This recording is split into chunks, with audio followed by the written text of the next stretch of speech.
So welcome everybody. This is Alessio, your host. I'm here with Jessica. Today is going to be a English interview because Jessica doesn't speak Italian. No. She understands Italian, but yeah, we're gonna do it in English for this time, and I hope it's going to be. I'm sure it's going to be inspiring for so many people that are into recovering or trying to recover from chronic pain. So Jessica today is here to tell us her recovery process from fibromyalgia, Yep. of chronic pain, many part of her body. Yeah. And I'm sure it's going to be inspirational for so many people. And so thank you, Je, for My coming pleasure. here. She started the mind body approach 2-3 months ago, I think. Yeah. And she's still recovering, but I think she's already in a good position now. So she's also ready to share her journey with everybody. Indeed. Indeed. It was a long one, but thanks to you, it's much better. Much better life I have now. Like quality of life it's finally enjoyable to be here. Nice, Thank you thank so you. much for your help. Thank you for coming here. So, Jessica, we're gonna start first. If you can briefly share your experience with chronic pain before starting the mind-body therapy journey that we're going to explain what you did, what did you follow, and how was it the mind-body approach. But before this, if you can share briefly your experience on where you come from, what Yeah, did you so have, what did you do? yeah, so what I come from is since I was a young girl, like 14 years old, I was having constantly chronic pain, which were migraine mostly, and also inflammation in my joints.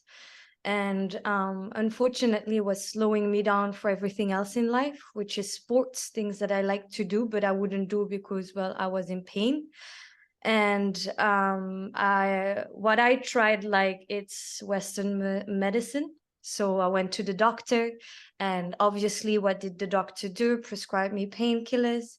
And which kind of painkillers? You're going to up it up because it's not working. So from paracetamol, which is an anti-inflammatory, or ibuprofen, an anti-inflammatory, to an opioid, which is codeine, which I was addicted until 2 years ago. So that was pretty much my journey before I reached you. Actually, I was on painkillers over and over until I decided to stop. And then, yeah, I would have to suffer the consequences. When I stopped, I just had to be in pain. And then I met you, and it's all better And now. how many years have you been in that For journey of 16 years, 16 years of pain, 16 but years? 14 years of opioids. Okay. And Yeah. what did you try before? Apart from painkillers, did you try other, I guess you tried many other Yeah. solutions.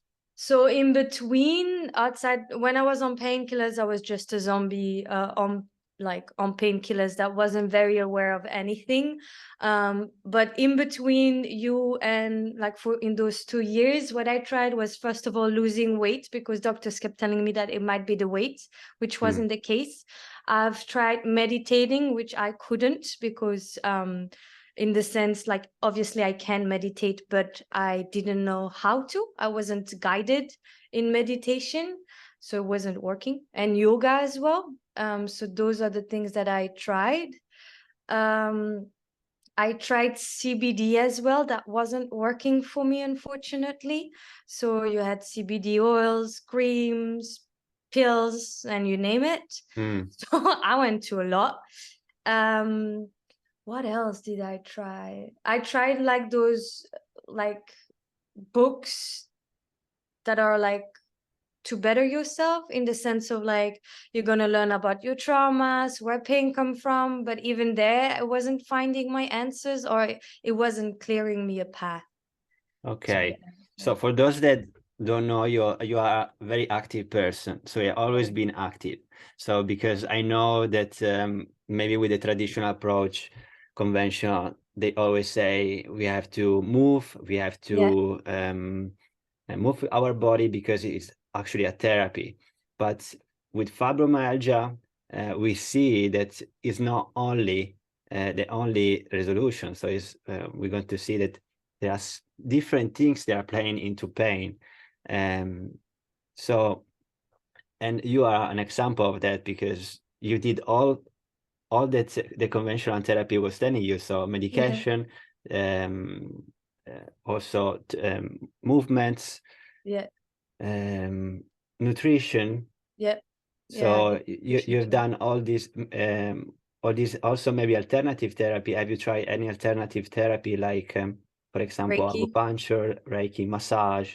Massage. Yeah, I forgot about Okay, those. I kind okay, of put them now as a beauty project that I did, not as a therapy. I'm like, it didn't yeah, work. So I was like, yeah, I yes, just did a massage that made my body worse. Because actually after that massage, like I refuse massages now because like the massage that I had after the massage, 30 minutes after, I was blocked. Like they would get me mm, stuck in a position. So that's why I don't even count that as as a tryout. yeah. This is also very common that sometimes after the massage we got the symptoms worse. Mm. But what actually motivated you to seek a different approach?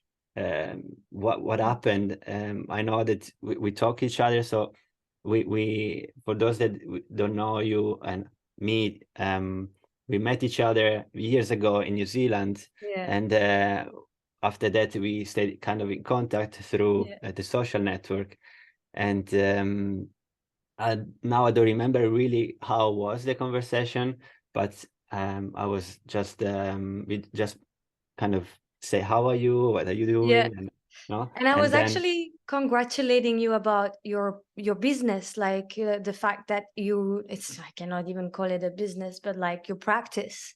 So I was congratulating on your new practice that was Body and Mind, and I was like, oh, like I never actually told you because I don't think I even told you back then in New Zealand, like years ago, that I was already going through pain back mm, then. Like no, I don't think you were aware of it. Like no, not many people. I'm trying now to let people know, but yeah, so I was actually really like happy for you and like asking questions because the moment I came back to you, so a few months ago, you were my last hope. Like I was giving up slowly on life. Actually, it's a bit sad to say, but because the pain became so strong and unbearable for me to the point mm, where no joke, I would literally, if there would have been a gun, I would have used it because my migraines were so bad because I was actually physically like vomiting and passing out. Like I would lose consciousness because of the wow, intensity of my migraines.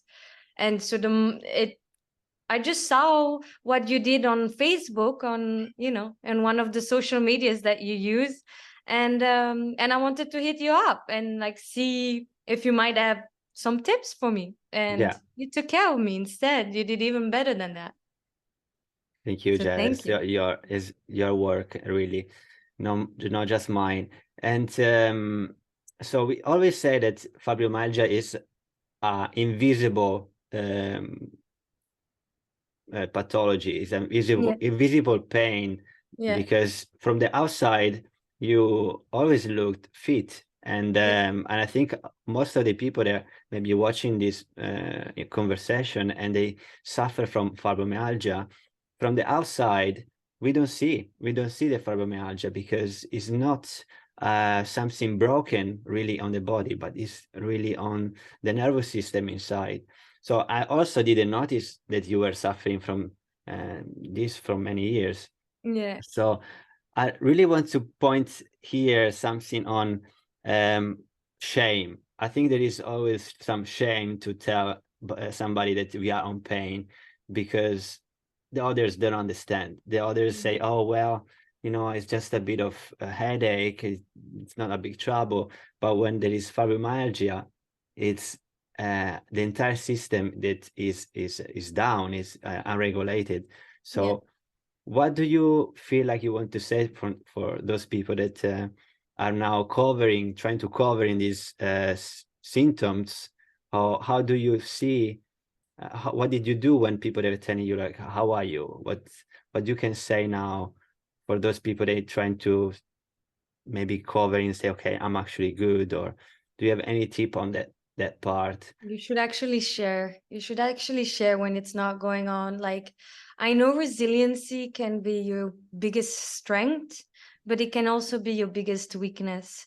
So hiding the fact that you're not doing well is not gonna help you. Like, I speak up now. Like, for example, at work is the first time that I actually let them know I can't come to work. I will need time to rest. I will need, and it's okay to rest. It's not something you should be ashamed of. It's important. Like, you have to include that in your everyday life. And I know it's hard, but you're not alone, first of all. That's like the biggest one. I think for me, what was hard is probably because we don't speak about it a lot, is I felt very lonely in my pain. But you're not alone. There's other Yeah, people like you, and there are millions. solutions. There are ways where you can help yourself. And the way that helped me might not help you, but you better to try at least everything you can before you give up. So let's talk about what actually you did and what are the solution now for this type of pain, chronic pain. There are many, because now we are talking about fibromyalgia. We can talk about neck pain, headaches. Fibromyalgia is I always say, is the queen of the chronic pain, because everything is inside. Yeah, indeed. Everything. And so can you explain in like your terms for what did you maybe understand on what is mind body therapy, so that the others that maybe never heard about it, especially the Italian population, what for you is mind body therapy? So for me, it's really like connecting my brain. So, my thoughts, like I've never actually connected with my body. Like, for example, when I'm in pain, the first thing I'm thinking, so imagine the pain is here, I'm thinking about like, get away, get away, get away. Like, I'm not connecting with the body part that is hurting, or I'm not connecting with what is actually happening inside my body. I just want it to get away. So I'm going to reject it, which usually will increase. And I'm not going to lie, it still sometimes happens. I'm still on the path to get there. Yeah. We are humans. But it's really like now acknowledging, like connecting towards that pain, saying like, okay, I see you, I feel you, like I really do feel you.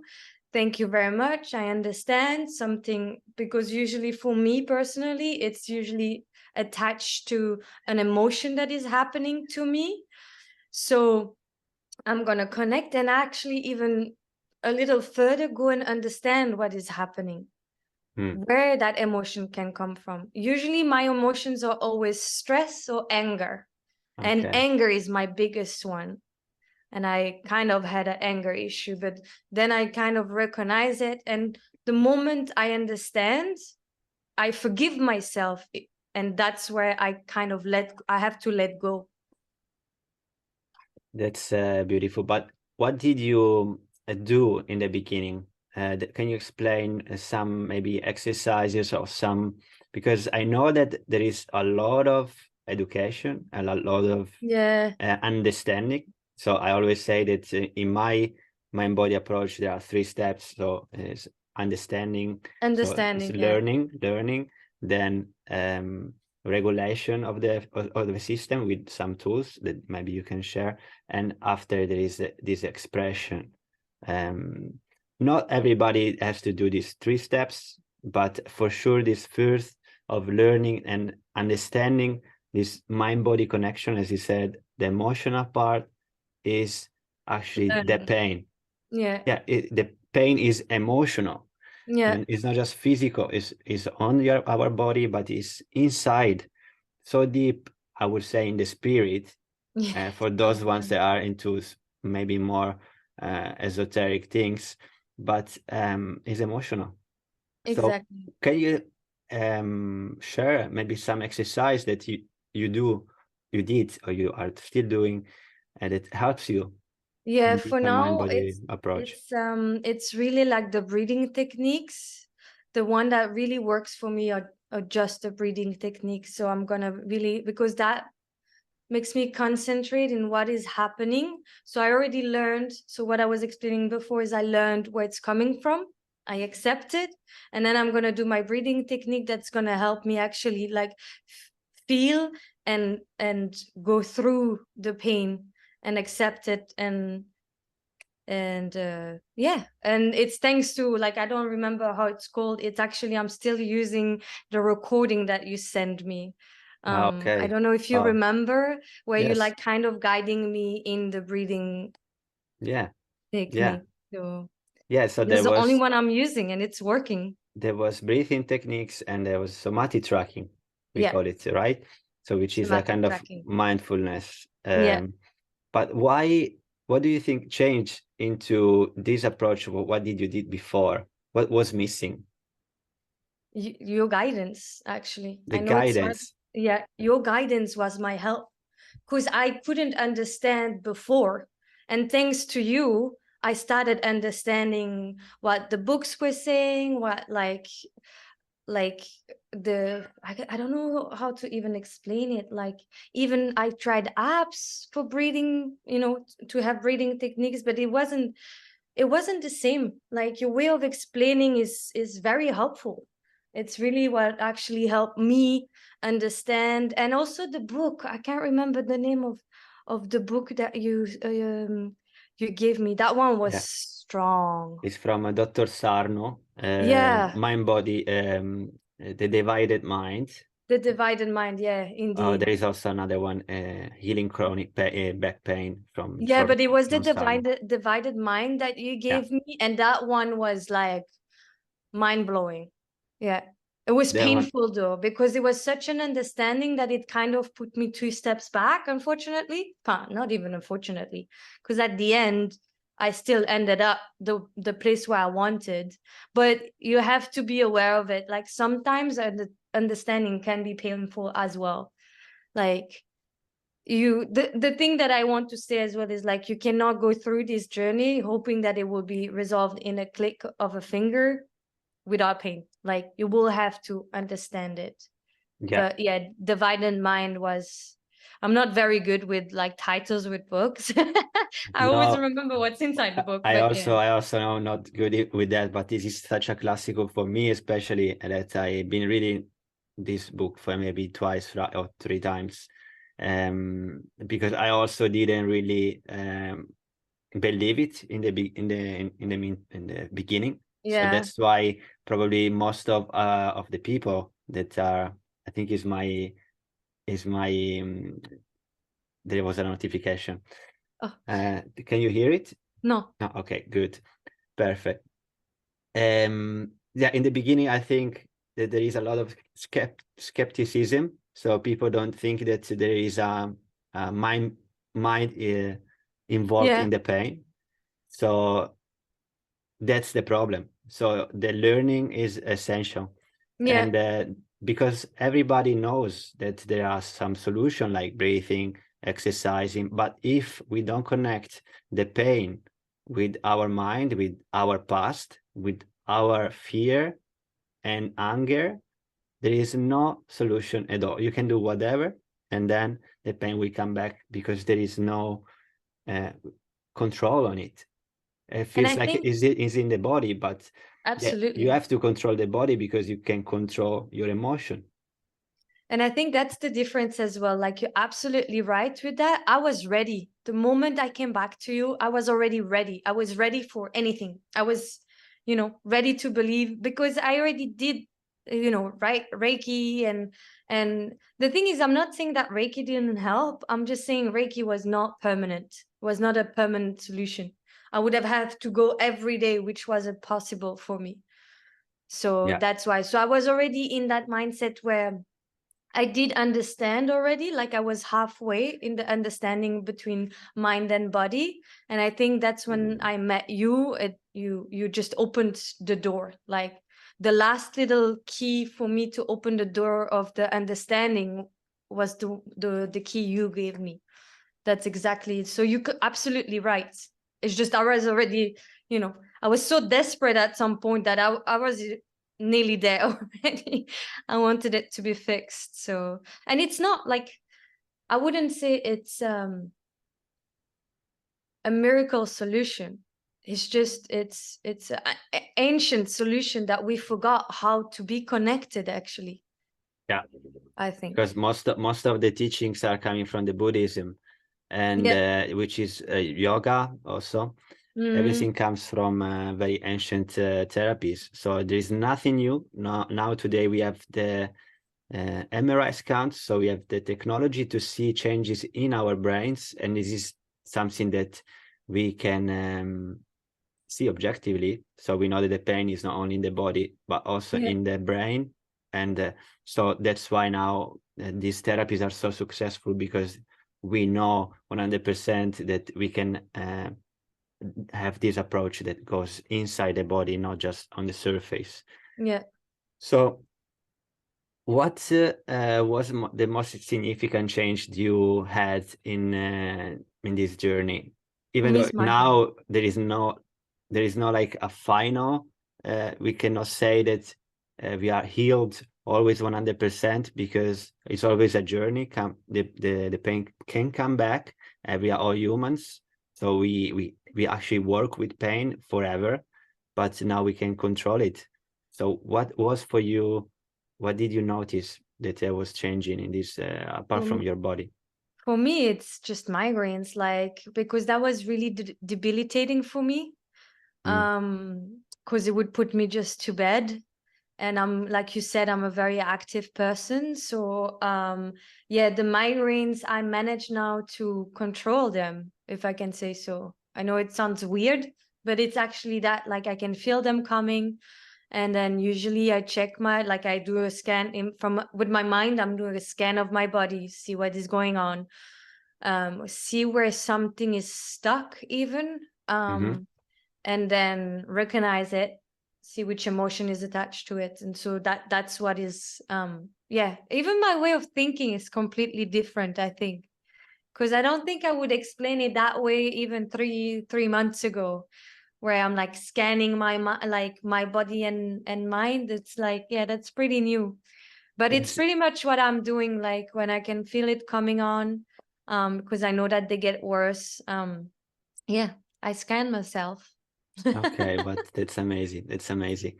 So there is the mind body approach, as for those that maybe still not clear what it is mainly mindfulness, samadhi tracking. There is also, of course, movements is part of that. Breathing is part of that. So there are many things that we can put inside the mind body approach. It's just like a bucket of tools that we have, but we don't need any therapist that works on your body, so you can just do it yourself if you know how to do it, or maybe be guided. And yeah, so nothing really new. And how, Jessica, how did you maintain your motivation during this? Because we worked together around 6 weeks, 7 weeks. And I know that was really challenging those 6 weeks, because a lot was going on in those 6 weeks for you. So much. And how did you maintain the motivation on those days after? Because we didn't really solve it in 6 weeks. And many people always ask me how long it will take to recover. It's always different for everybody. Some people, they recover in 2 weeks, 1 week, some people in 2 months, 3 months, 6 months. So it's really depending about the motivation and about how we understand the therapy, how we believe it, and how we are going to what we're going to do when we are down, because this is the main problem. When we are down, we give up, and then we're going to take always the normal approaches that we know that they don't work in the long term. So what did you do to motivate yourself, So Jessica? personally, I already gave up to the normal way of doing. So for me, there was no way of going back to like the Western medicine or whatever it was. So the reason why I sticked with it is because even in those 6 weeks, I was already seeing results in myself. Like in the pain was less strong. I could breathe a bit better. My mind was already starting to get more clear. So that was already my motivation. And second one was actually just survival. I was already in survival mode when I saw you again, and that helped me as well in continuing. I was like seeing progress, so I needed to keep going with it. Just, trust the process, trust that it's gonna work. And to be honest, at the other side, you don't have any other solution. So just trust, because there are people. This is also like the first area where I heard people with chronic pain. It doesn't matter that it's fibromyalgia, lupus, or whatever you have, is the only place, only community as well that I've heard where you actually had results without having to poison your body. So those are all my motivation. All that in a line is my motivation. I can do it naturally. I can do it wherever I want. So it doesn't need to be, a specific time or so. It depends if it's easier for you. I like in the beginning to do a schedule, but I'm quite strict. You do not need to do that. It might not be your style, but yeah. So those are all the techniques, the reason why I continued. So the belief was actually the trust, as you said, was what it was motivating you to keep going, and to don't come back to the previous steps, because we know we should change something that is not working. And even though it's maybe short-term beneficial, some pills, I always say, I'm not that person that is totally against the pills, but we do have to understand the addiction and the addiction problem and the vicious cycle on getting into those pills. Yeah. So great. So what would you recommend for some people that are now still struggling? They didn't try other solutions, maybe are watching this video. What would you say for them? What to start? What would they do? The first approach, first step. Yeah, for me, I would say start reading Divided Mind. The Divided Mind from Divided Sarno. Mind. Yeah, that would be actually maybe your first understanding. Because like you said, learning is the first step actually in mind body. So learning about it, having an understanding a bit more technical about it might open your doors to get help from someone that can guide you like you. And I would say you would be the second step, or if they can do both, I would first start with you and get guidance from you. Just because sometimes, as someone that had no idea, that was my first step actually, is to come to you. And that's where they helped me. So and you're the one that even recommended the book. So even the book, it's from you. It's like the book is something that is useful always to have, even though you have somebody that is guiding you, because you have the time to understand it. And maybe the therapist, whoever it is, doesn't have the time to stay with you for the whole day.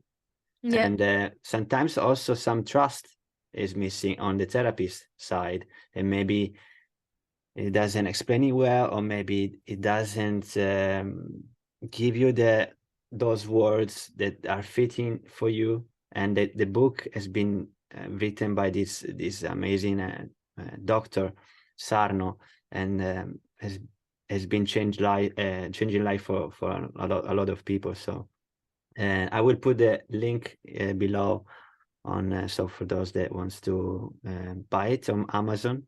Yeah. What are the steps for you that you consider essential? We talked about it already a bit on your journey of breathing. There are some steps that some people should be aware of taking this approach of mind-body therapy. There is something that for you was really the key that maybe we didn't talk about it. We talk about learning, breathing. Yeah, I don't remember which step you're talking. Maybe if you remind me, I might. Well, no, our steps in my approach are always those 3 steps. Yeah. Like learning, regulation of the nervous Yeah. system, and expression of the nervous system, which actually we didn't cover it now. So No. the expression part of the anger, it can be of fear or whatever emotion we have, can be done through different ways. So there is the movement ways, there is art, there is writing. My approach is on writing. Other people, they might have another approach on releasing anger, maybe with some psychotherapy or other ways. That's what I have therapy. I was just thinking about it now. Yeah, therapy is my other, it's like for my anger issues. Yeah. Continue therapy now. Okay. And that one because is I need really to talk about helpful. it. Yeah. So talk about it. Yeah, I need to voice it because all right. My biggest issue, and I'm going to be a bit more about my personal life, like my private life, it's like my biggest issue is I always kept my voice down. Like I would never express when I was uncomfortable. I would never express when a situation was not correct in my eyes, where I find injustice. I would never actually voice it up. And so those are things now that I'm working on. So because those are emotions that are, stuck, they actually stuck in my mind. And I realize now why I'm always thinking about 1,000 things is usually there's other stories going on that already passed probably like 2 weeks, but that is still bothering me that I never actually voiced myself. So I'm learning about doing that. Beautiful. Voicing myself. Beautiful. Nice. So to wrap it up, Jessica, do you have anything that you would like to share with the audience that maybe they could inspire them, or something that you would like to say to them? I want to say to them that they're very strong, and you keep going on your journey and you will find the light at the end of the tunnel. Like, I feel for them. I feel for all of you. That's for sure. Thank you, Ja. So for now, we're going to stop this interview now here. Thank you very much for your beautiful presentation on your journey. And I hope, I'm sure it's going to help so many people. And we're going to put all the information on the comments for the people that want to read the book or maybe find me. If there is any way they can find you, maybe if they want to contact you, or maybe you want to share. You can put my my Instagram down there. They just have to hit me up from that they got me from the video, and I will answer with pleasure. Perfect. Thank you very much. My pleasure. Bye, everyone. See you guys. See you next time.